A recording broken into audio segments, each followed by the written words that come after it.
I'm going to be trying something a little bit different on the channel, and this is by no means going to take away from the regular content that I do. However, if you like this type of video, please let me know in the comments and I'll consider doing more of these. I have always personally enjoyed hearing people's stories and the unique ways that they do things on their homestead, how they got where they are, why they do what they do, the successes and the challenges that they face. And so as we're in this at this point now where we're thinking about what we want our future homestead to look like, that we're going to be pretty much building from scratch, I thought it would be a great idea to talk to other people to get some ideas and insights of how we could best set ourselves up on our homestead for success. And I thought I would share that with you guys if you're interested. So today I'm going to be talking to Alicia from the YouTube channel Our Golden Acre, and there'll be a link in the description to her channel below. They have turned their 1 acre located in western Pennsylvania into a very bountiful homestead, producing 800 pounds of food from their garden. And on top of that, they have mastered the art of using their chickens to make all their own compost. Alicia, why don't we talk a little bit about your background, how you got into the homesteading lifestyle, and let's kick it off there. All righty. Well, kind of grew up in farming. My dad was a dairy farmer when I was pretty young. Like we got out of dairy farming when I was in first grade. We still had animals and we made hay over the summer and sold it out over the winter and all of those things. I had horses, I had cows, I showed at the local fair. The year that I went to college, when my freshman roommate called me from Long Island, I was at the fair showing my cows, which was a little bit of culture shock for her. And then coming out of college, I was not sure if I wanted to become a teacher. That was what my degree was in. Questioning things in the early 20s and that kind of thing. I had worked at a Camp Lutherland, as a riding instructor, and the riding instructor was going to move on, so I went there. They had a very active environmental ed program, which kind of just started opening my eyes up to sustainability and just like some of the things that were broken with our food system. So I started kind of like, trying to be just more conscious of how I consumed and that kind of thing. From there, met friends that kind of had similar, ideals, and it just kind of just grew. And you go to a talk and you listen to somebody talk about, certain things. You're like, oh, okay, we're going to go deeper. And then you hear, like, you talk to somebody else or read something else, like, okay, we're going to go a little bit deeper. It's like, jumping into water and not trying to swim, like not having my hands in the soil, not trying to grow something and not trying to look for a sustainable way or something that works with the seasons, with the cycles, with everything. Just feels wrong to me. Right. Yeah. So did your parents garden, your dad? We did. And like, actually, I kind of, my husband gave me an idea of kind of like doing a video, like, not your parents' garden. Like we did the garden that's like tons of green beans, and we would pick green beans forever and process green beans forever. And, which was fine, but like to this day, I hate green beans. I hate the flavor of them. I hate the texture of them. Sitting at Thanksgiving dinner and passing around the green bean casserole. I'm like, nope, nope. Yeah. So they did garden, just kind of the green beans, corn, tomatoes. The standard kind of. Yeah, like I think crops. Right. Like I think we would have a bigger field of sweet corn because we had big equipment. Right. How much acreage do you live on? It's 1 acre, am I correct? 0.98 if we want to split hairs. Well, it's darn close. Which I think is really fascinating because, a lot of times, especially for people that are looking to get into homesteading, they think you need 5, 10, 50 acres. It's a huge misconception. Obviously, it depends on what you want to do with your homestead as to how much acreage you actually need. But you really showcase just how much can be accomplished on a small amount of land. And I think it's a really great place for a lot of people to start instead of waiting till they have 10 acres because there's so much you can already do. Yeah. And learn too. Yes. And as we both know, a lot of it depends on how good your soil is as to how much can be accomplished. How long have you been growing food on your 1 acre property? On this, we moved here in May of 2015.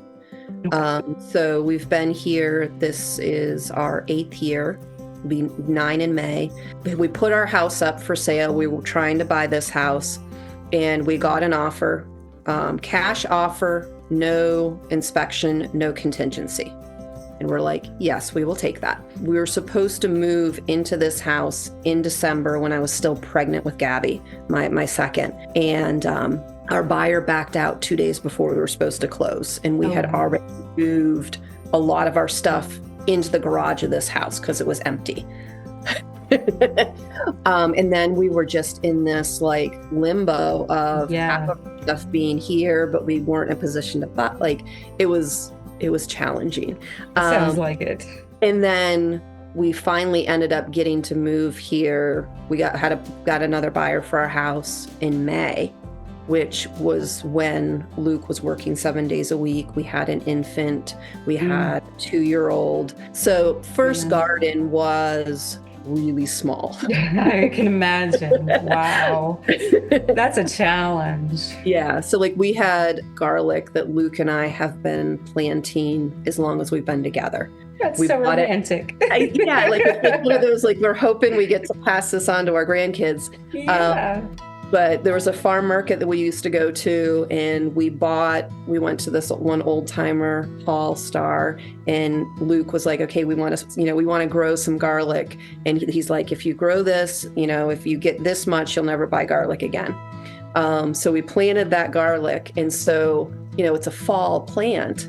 Mm-hmm. So you plant in the fall and harvest in the spring. So we had it planted at the old house. We're like, well, can we transplant it? We did. We dug some of it up and transplanted it. That's the first thing that went into the garden at this house, the transplanted garlic. So you have your own heirloom garlic. Kind of, yeah. Because some of you are like, what kind is it? We're like, I don't know. We bought it from Paul Star. It's Golden Acre garlic.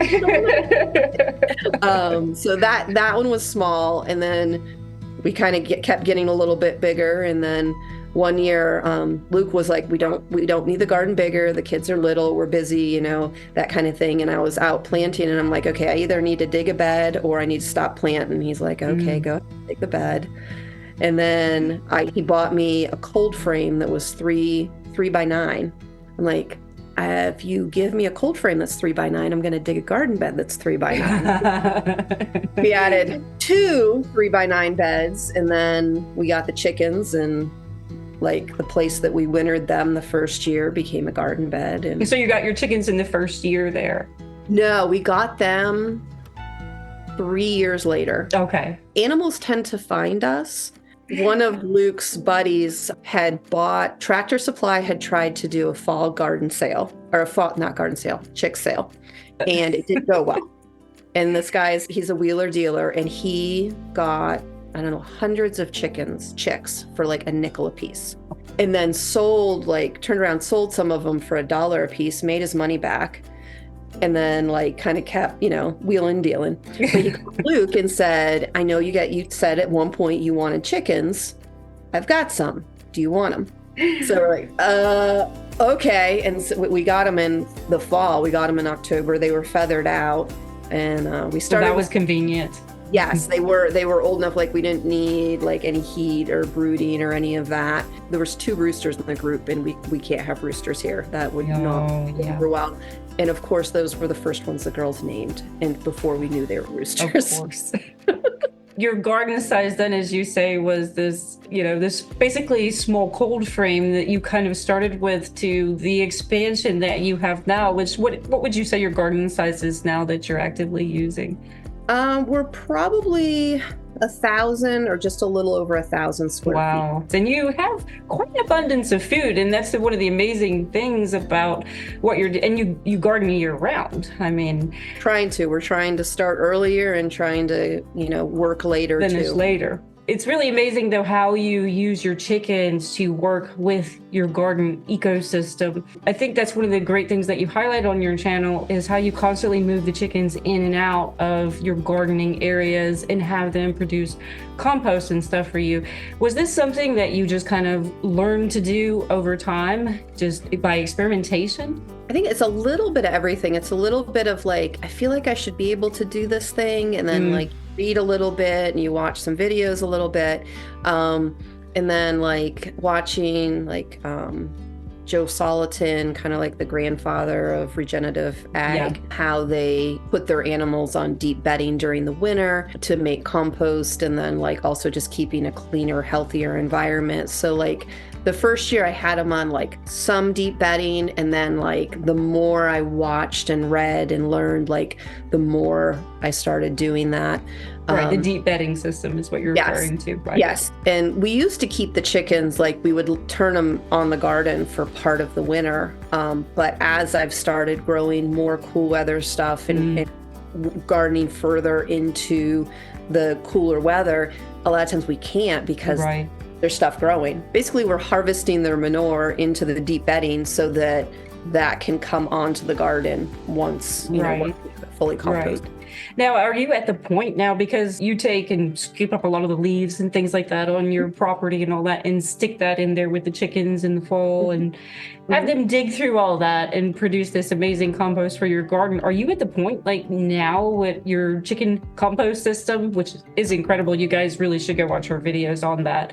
Are you at the point now with that where they're producing all your needs for compost, or getting darn close to it? Yeah, we haven't really brought much in. I use a little bit of like Neptune's Harvest, but pretty much most of our fertility is just using what our 1 acre and our chickens produce. Right. So your only inputs are from your 1 acre to produce all your own compost via your chickens. Right. I mean, if you want to split hairs, like, I mean, obviously we're not growing our own feed. So like we do have, you know, like, so if, you know, if you want to go like full on, you know, everything's coming from, you know, we can't get quite there on 1 acre. Right. Sure. But yeah, like everything, pretty much what goes into the garden is from our leaves, our food waste, you know, stuff coming out of the garden, and then the chicken manure. What do you think are some of the important factors that people need to know or consider when they're thinking about growing food on small acreage? I mean, we could be looking at anywhere from, say, you know, 1 acre to maybe even somebody with, you know, a tiny backyard in a neighborhood, you know. Or just a patio. Yeah, like just a patio. What do you think are some things that people should consider, or aspects of doing that, you know, to get started with a small amount of land like that? I think the first thing is like, so often, like when somebody says, well, I'm going to do raised beds, what are you filling it with? Because like the most expensive thing, like if you're going to make a raised bed that's, you know, 6 inches, 12 inches, 18 inches off the ground, that is a lot of soil. It's very expensive if you want to get organic soil too. Right. And there's just so many issues with, you know, contamination in soils and compost and that kind of thing.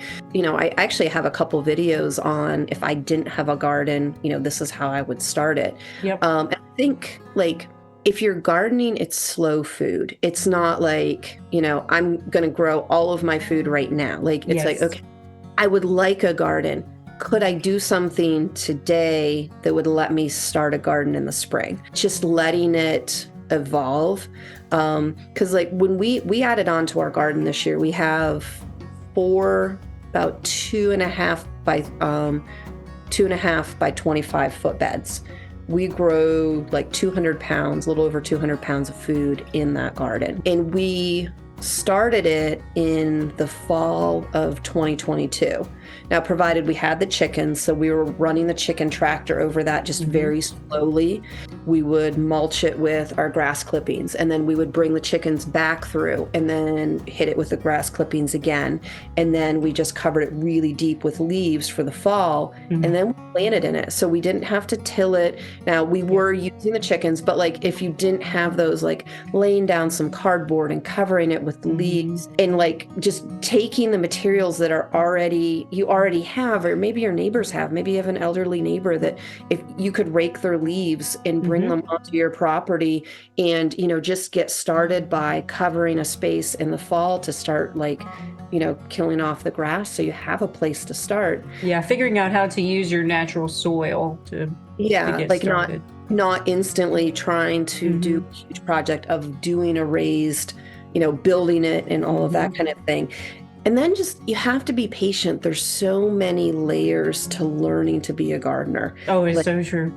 When, are you going to buy plants? Are you going to start plants? Are you going to plant seeds? When do you start them? When do you buy them? When do you put them in the ground? Yeah. Okay, cool. Now we've got them. What do I do with them? I have wasted food because I'm like, I'm going to grow turnips. And I got a bunch of turnips. But then I didn't know what to do with them. So it's like, okay, there's just like all of these layers, and then for every individual plant, there's so much to learn about growing that one plant each year. Yeah, and it's like, okay, well, how do I there's been times before that we've been processing food and we forget to feed ourselves. We're like so busy processing tomatoes, and we're like, okay, what are we eating for dinner? Oh, we're gonna have to go out or order a pizza, or it's the irony of it. Right. It's learning to take what's coming out of the garden and make a meal that you enjoy, want to eat. Which is a great place for somebody to start with. Like, say you love tomatoes, well, just, like you say, revive a piece of dirt on your land and start growing the crap out of tomatoes and learn how to take that from the plant and put it into a meal that you're going to eat and preserve it. Yeah. And, maybe you're just going to throw it in freezer bags the first year. And then hey, I'd kind of like to can. And you can throw that on your Christmas list of, getting a canner and building those. Luke and I actually just did a video on just some gift ideas for gardeners. Luke was helping me come up with a list. And he's like, I'm realizing how much money we have in our cooking, things to cook and can and all of those things. And I've been building it for 20 some years. It's not a place you get instantly. You kind of just add a little bit at a time. You have to be willing to forgive yourself. You can't there's times I threw out peppers this year. Every fall when we're busy, we're back to school. It's when all the peppers are done. Now I have a ton that I fermented and froze and sauteed and frozen or in tomato sauce and that kind of thing. But I wasted some. So some got fed to the chicken. Happens. Yep. And you have to be willing to forgive yourself. Yep. One of the best things we can show our kids is, I don't know everything. I tried this thing and it didn't work. It's not that I'm bad at it. It's maybe I need to try it a different way. Yes. And I think that's good for our kids to see, because so often we say, oh, I'm bad at that. Well, you tried once. You're right. Exactly. You're not bad at it. It's called learning. Right. There's steps to getting good at something. Right. You don't become an NBA player by just getting up one day and saying, I'm going to be good at basketball. Picked up the ball up. I can shoot every shot that I shoot. No, you're going to slow process. Yeah. Well, and I had the same thing last year with our potatoes. I put in all the time and work to plant all these potatoes, and there was this bug running around on them. And I was like, well, that bug don't look like it's doing anything too bad. I'm just gonna leave it alone. Well, before I knew it, a week went by and all my potatoes were eaten. I was like, oh, boy, I made a mistake. And I kicked myself for it, but I learned from it. Now I know to look for that nasty bug eating my potatoes. Right.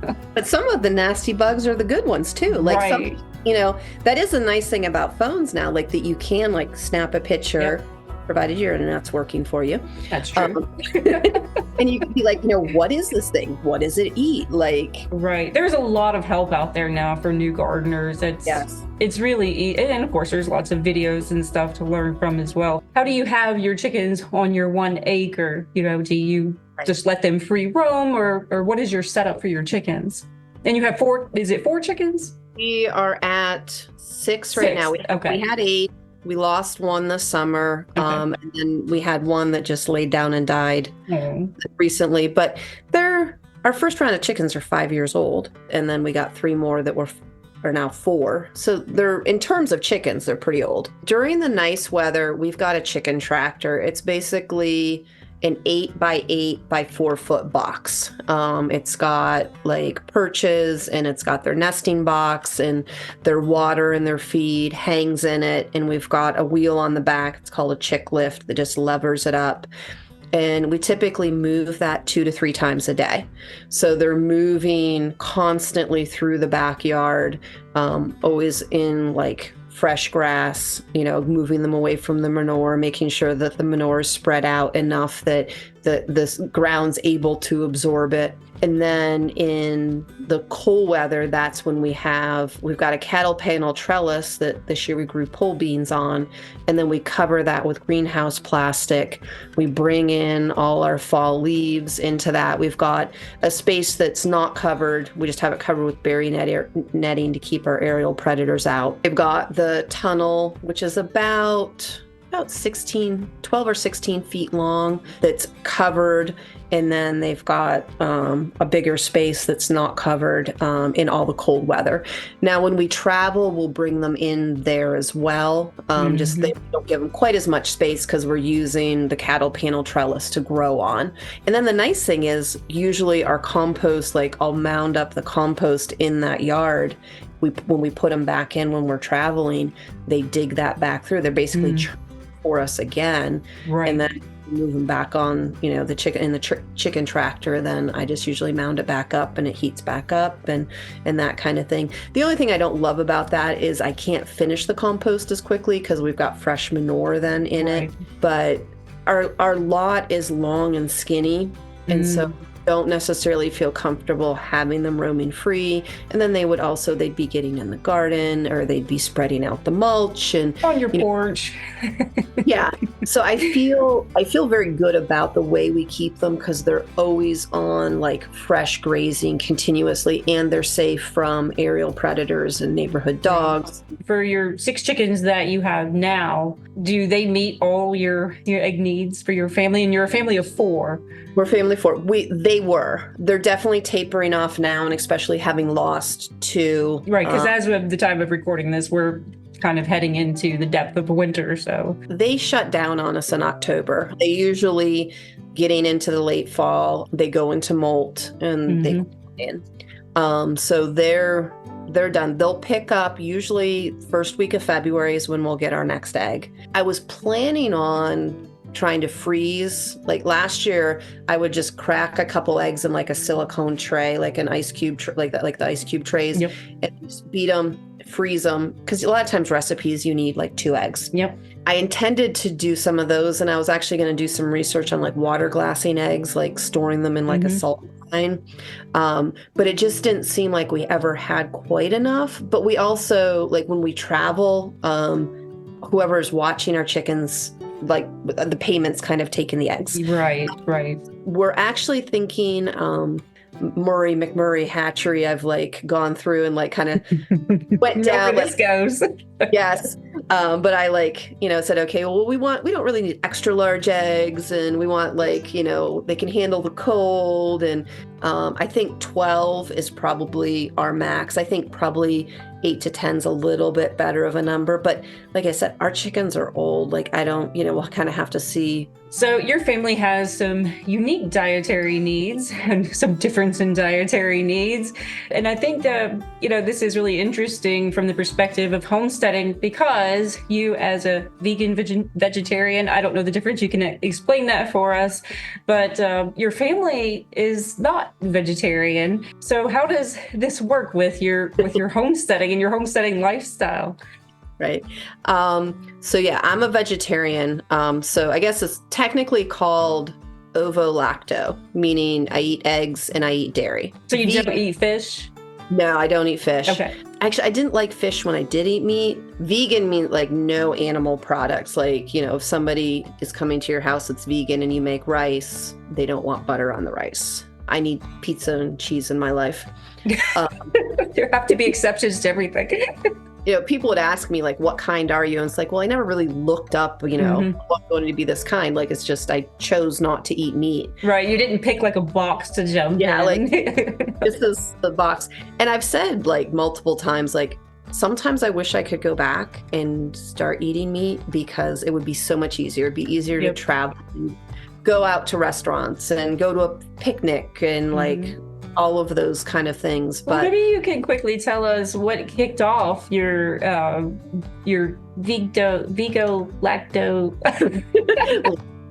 ovo-lacto. Ovo-lacto. I think it's ovo-lacto. Well, initially, like growing up on a farm, I was very attached to our animals. Like my thing, like my brother was very interested in like the equipment and working on the equipment. I was very interested more in the animal side of things. So I was very attached to them all. I can relate to that.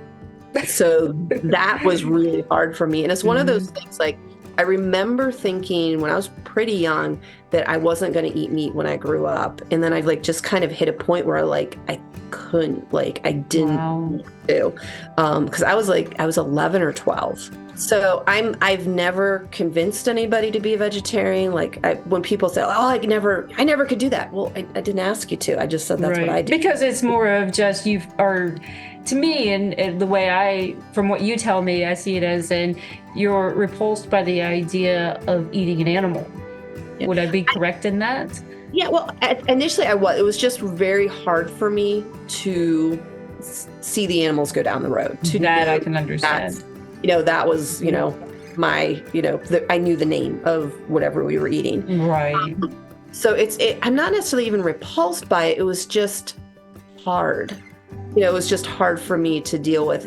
And even now, like, I've read like Joe Salatin's book, like Pasture Poultry Profits, and like reading about like the butchering process. And I told Luke, I'm like, if we ever do this, I will suck it up and let's do our own butchering, because kudos to you. That's amazing. I mean, it would be hard. Yeah, but I'm sure.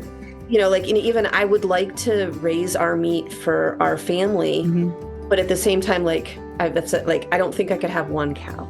I would need at least like 8 or 10. I've said that. I can't just have a pet. I would need a herd that you have a little bit of disconnect to. Yeah. And then like, this is a little idealistic, but like, I would rather like that cow that we're going to harvest be grazing 1 minute and not the next. Like I would rather not, for me, like the butchering part would be very hard for me, but I would rather not put them through the stress of pushing them on a trailer and the transport and all of that. It's not that I don't want animals to die. I just would like it to be done in the proper.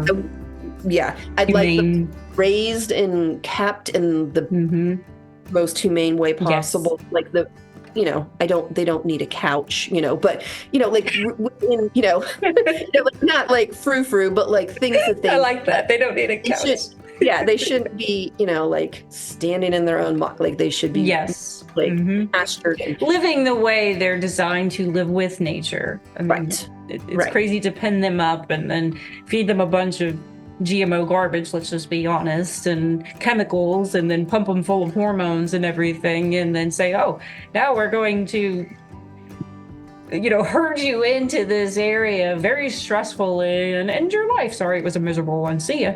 Like that just terrible to me. Like that is no way to raise meat. I mean, so and that, I can relate a lot to what you're saying about raising meat for your family is much more difficult when you have a small number of animals. I've experienced this with our own chickens. My dad, he was a hunter, and I've seen deer, killed and butchered and gone through all that. And as a little kid, I didn't think anything of it because I just saw it growing up. But then when, many years later, we had our own chickens and we decided, we're going to eat these chickens, and I needed to be okay with that. I made the conscious decision at the time I'm not going to be attached to these chickens. That's easier said than done when you have 6 chickens in your backyard that you see every single day, multiple times a day, and you're constantly interacting with them. And we butchered our very first rooster that we bought, but he was a little easier because He was an a-hole. To put it simply, he was horrible. I couldn't use my backyard. He was always wanting to eat you alive. And so I felt very comfortable going into that. And this was our first time we had ever, butchered a chicken. Right. But when we went to and we did the cone method, like the Joel Salatin method and all that. But when it really hit me, what had just happened was when you're watching the animal, actually, the life leave the animal, and that was the first time I thought, man, I hope this gets easier. And I know it does. I know it does. But I think the way to do it, and this is how, honestly, most people do it, is they have their meat birds. They're removed from constant contact. They're out somewhere else on the property. You feed them, you water them. You're not naming them and playing with them.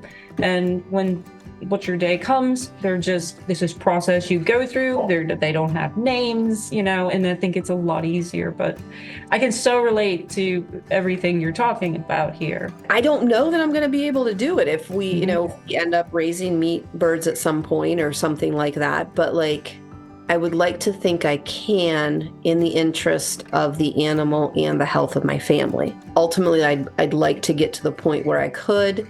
But also, if we can't, homesteading is about community too. Yes. And, somebody else that's doing, that's raising animals the way that you, support. And then you don't necessarily have to do every single thing. It's so true. Find a place to source something where you're supporting another small farmer or a homesteader or that kind of thing. Right. How much food would you say at this point where you are now with your 1,000 square foot garden?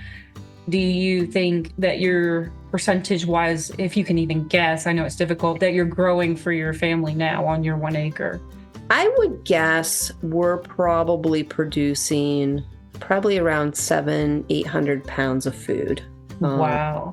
Because the 1 year before I started YouTube, my thing that I was how much am I producing? And this was before I added on.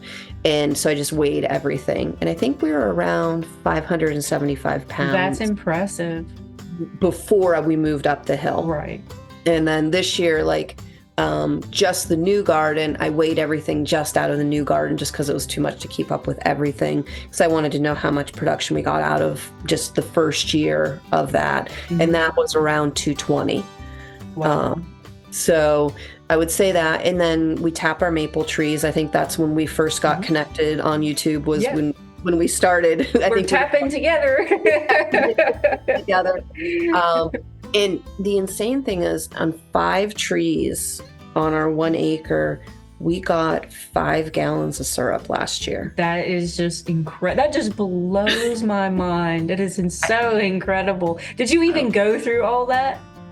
Not yet. We're working.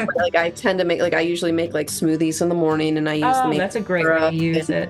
And I use when we just buy plain yogurt, or I make plain yogurt and then I sweeten with the maple syrup. Now, full disclaimer, my children do not eat what I grow for the most part. I have the fussiest eaters on the face of the planet. So, if anybody's out there picturing my children that will just grab a piece of, kale out of the garden and start gnawing down, that is not them. Mm-hmm. There are many goldfish and graham crackers and the typical American child diet. Yes. And I guess we're just, one, they are more stubborn than I am. I'm hoping at some point in their life they will appreciate the food that we grow. But full disclaimer, typical. Yeah. Yeah. So in other words, I guess the point is that the food that you're growing, it doesn't necessarily support the entire diet of your children. In terms of the vegetables that Luke and I eat, we really don't buy any vegetables in the grocery store. We usually buy apples, and we bought some mushrooms for some of the things that we were doing over Thanksgiving.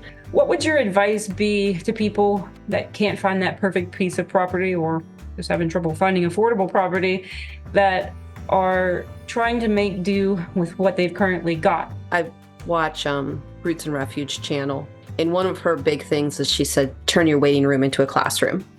So as you're waiting, learn, fine tune the gardening that you're able to do. I never would have guessed that I could garden, like I could grow this amount, because at our old house, we were on 1.5 acres, and our garden was, I think it was bigger than what I have right now, but I didn't quite grow enough because I hadn't started fine tuning and learning how to cook fresh and learning how to how to process and as efficiently as I do now. So I think if you just work on fine tuning the things you're doing, like work on, expanding your recipes and how you cook, what you know how to cook, and like learning about the soil and the best way to, grow your soil life and increase what you can do on a small plot. And I think as you just kind of step out a little bit, it makes it much more doable. Like sometimes if you go too big too fast, you don't necessarily, it gets away from you. Yeah, so, and you don't have time to like really refine and fine tune specific systems. I would agree with that. Yeah. Right. So like if you're just kind of like starting a little bit and just kind of taking small steps out and just letting yourself learn how to handle the amount of food coming in as you just expand a little bit at a time. And again, your meal planning, like doing the meal planning, so you have plans where you're using the stuff coming out. Like, we had a really busy week with our activities this week, and we used spaghetti squash, fresh sauce that we'd made out of the garden, some onions that we had sauteed and frozen. We used something else out of the garden, but like many of the meals that we used this week were out of the garden, cooked fresh, that kind of thing, even with having 2 or 3 activities every night, because we have planned ahead. Expanded. Yeah, we've planned ahead and we've expanded what we know how to cook. What you're saying includes learning how to cook in season. That way you're cooking with the garden as the garden is bringing stuff in, not necessarily, like, well, we don't feel like eating that tonight. That's what's coming out from the garden. So we need to either preserve it or eat it. I think that's some really great advice. Yeah, finding ways to cook it so you enjoy it. Well, I really appreciate you talking with me today. In fact, I think I learned a lot today. It was a really fascinating conversation. And I really hope a lot of people can realize that you don't need a lot to just get started. And especially if, right now at your current stage of life, you're not looking to do meat animals, and in some areas you could do meat birds on 1 acre probably. I think it's your channel is a really great example of everything that is possible on 1 acre and so much more. So I really appreciate you joining us today, and I will put a link in the description to Alicia's channel. Please go check it out. She has 20+ years of gardening experience. I mean, she's a wealth of knowledge. You can just go look at all she's accomplished. And again, thank you for being with us today. Thanks so much. Thank you so much. So, cooking with a vegetarian. What advice do you have for the people? Isn't